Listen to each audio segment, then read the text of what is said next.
प्राणियों में पोषण भाग 2। इस वीडियो के उद्देश्य हैं क समझना कि भोजन आमाशय से आहार नली के और कौन-कौन से भागों में जाता है। ख समझना कि क्षुद्रांत्र में भोजन का पाचन और अवशोषण कैसे होता है। ग क्षुद्रांत्र और बृहदांत्र के अंतर को समझना।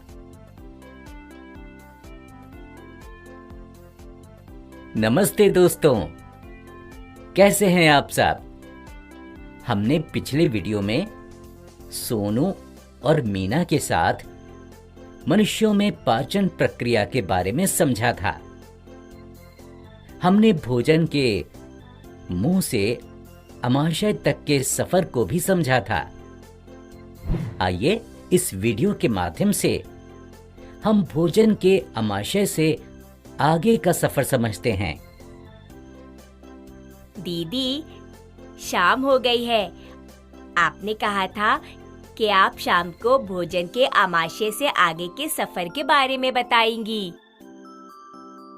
हाँ सोनू, रुक, मैं वह चित्र लेकर आती हूँ जो मैं बना रही थी।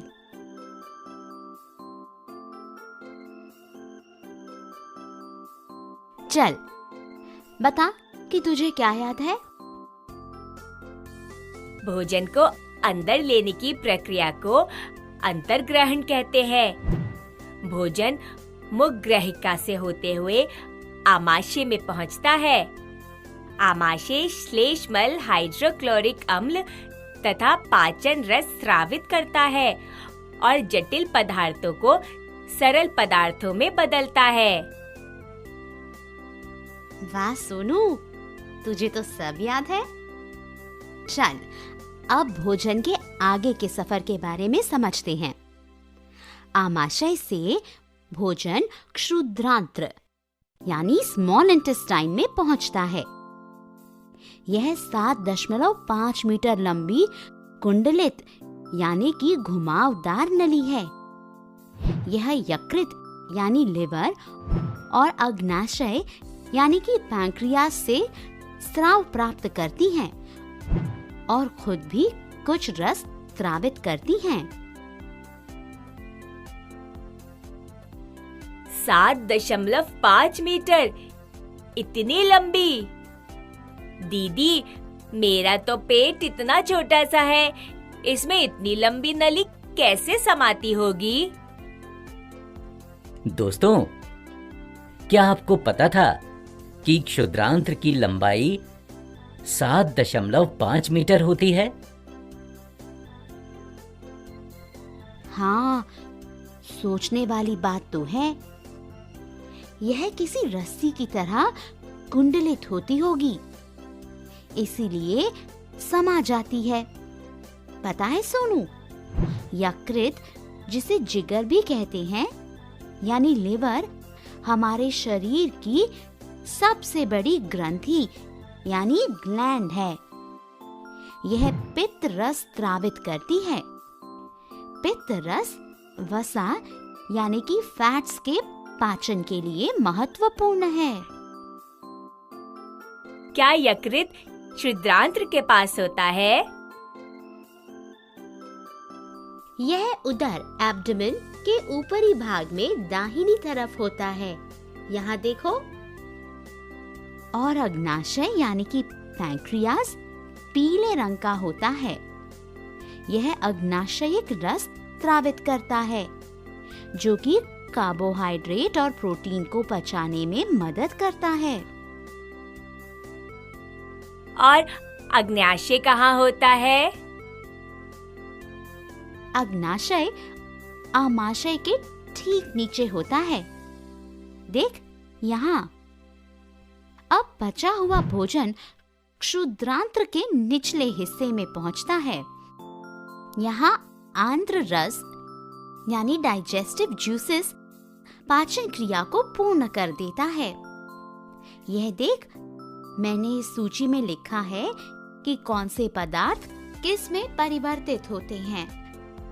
कार्बोहाइड्रेट ग्लूकोज, वसा, वसा अम्ल या फैटी एसिड, प्रोटीन, एमिनो अम्ल या एमिनो एसिड। ये पाचन क्रिया तो किसी कारखाने से कम नहीं है। कितना कुछ होता है भोजन के साथ, और मैं समझता था कि भोजन मुंह से लेकर पेट में जाता है और पाचन क्रिया समाप्त हो जाती है। क्या आप लोग भी सोनू की तरह सोचते थे दोस्तों? सोनू, अभी तो भोजन शरीर के 2 और भागों से गुजरेगा, तभी पाचन क्रिया समाप्त होगी। पता है सोनू, क्षुद्रांत्र में भोजन का पाचन और अवशोषण यानी एब्जॉर्प्शन दोनों होते हैं। अवशोषण वो कैसे होता है? पोषक तत्व क्षुद्रांत्र की अंदरूनी दीवार द्वारा अवशोषित किए जाते हैं। क्षुद्रांत्र में बहुत सारी रक्त वाहिकाएं यानी ब्लड वेसल्स होती हैं। क्षुद्रांत्र की अंदरूनी दीवार पर उंगली जैसी हजारों संरचनाएं होती हैं। चल, मेरी विज्ञान की पुस्तक में इसका चित्र देखते हैं। इन्हें दीर्घरोम या रसांकुर या विली कहते हैं। ये रसांकुर उंगली जैसी क्यों होती है?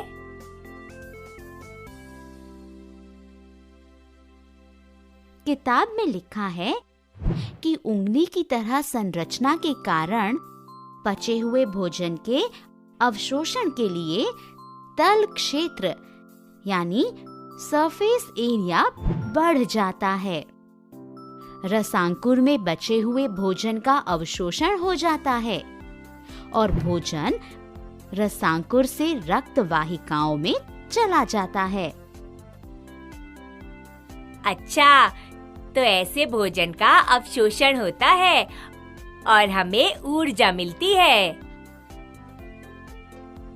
कोशिकाओं में उपस्थित ग्लूकोज का विघटन ऑक्सीजन की सहायता से कार्बन डाइऑक्साइड और जल में हो जाता है और इस तरह से हमारे लिए ऊर्जा उपलब्ध होती है। अच्छा, तो अब पाचन और अवशोषण हो गया, तो क्या अब पाचन क्रिया समाप्त हो गई? नहीं सोनू, अब अपचित और अनवशोषित भोजन बृहदांत्र यानी कि लार्ज इंटेस्टाइन में जाता है। बृहदांत्र क्षुद्रांत्र की अपेक्षा चौड़ी और छोटी होती है। इसकी लंबाई लगभग 1.5 मीटर होती है। क्या 1.5 मीटर? और क्षुद्रांत्र तो 7.5 मीटर लंबी होती है। तो फिर अंग्रेजी में इसे लार्ज इंटेस्टाइन क्यों कहते हैं? क्योंकि इसका व्यास यानी कि डायामीटर क्षुद्रांत्र से ज्यादा होता है, लगभग 2 गुना ज्यादा। अच्छा, अब समझा मैं। अब भोजन का वह भाग जिसका पाचन नहीं होता है, वह बृहदांत्र में चला जाता है और बृहदांत्र उसमें से पानी अवशोषित कर लेता है तथा बचा हुआ अपचित पदार्थ मलाशय यानी कि रेक्टम में चला जाता है और समय समय पर गुदा द्वारा यह मल के रूप में बाहर निकल जाता है। इसे निष्कासन यानी एक्सक्रीशन कहते हैं। कितना लंबा सफर तय करता है भोजन। मैं तो बहुत हैरान हूँ दीदी। अब जब भी मैं कुछ खाऊंगा तो याद रखूंगा कि भोजन शरीर के अलग अलग भागों से गुजरता है और हमें ऊर्जा देता है। हाँ सोनू, सही कह रहे हो। और तुम्हें समझाते समझाते मेरी परीक्षा की तैयारी भी हो गई। अब आप कल अच्छे से परीक्षा दे पाएंगी। और अब मैं भी परीक्षा के लिए तैयार हूँ। दीदी, मनुष्यों में पोषण की प्रक्रिया तो आपने मुझे समझा दी, पर अन्य प्राणियों जैसे गाय आदि में पाचन कैसे होता होगा? बड़ा अच्छा सवाल है सोनू। मैं कल अपनी टीचर जी से इसके बारे में पूछूंगी। तो दोस्तों, आशा करता हूं कि आपने भोजन के आमाशय से बृहदांत्र तक के सफर के बारे में समझ लिया होगा। है ना कितना लंबा सफर पाचन का। चलिए अब अगले वीडियो में सोनू के सवाल के जवाब के बारे में जानेंगे। जल्द मिलेंगे।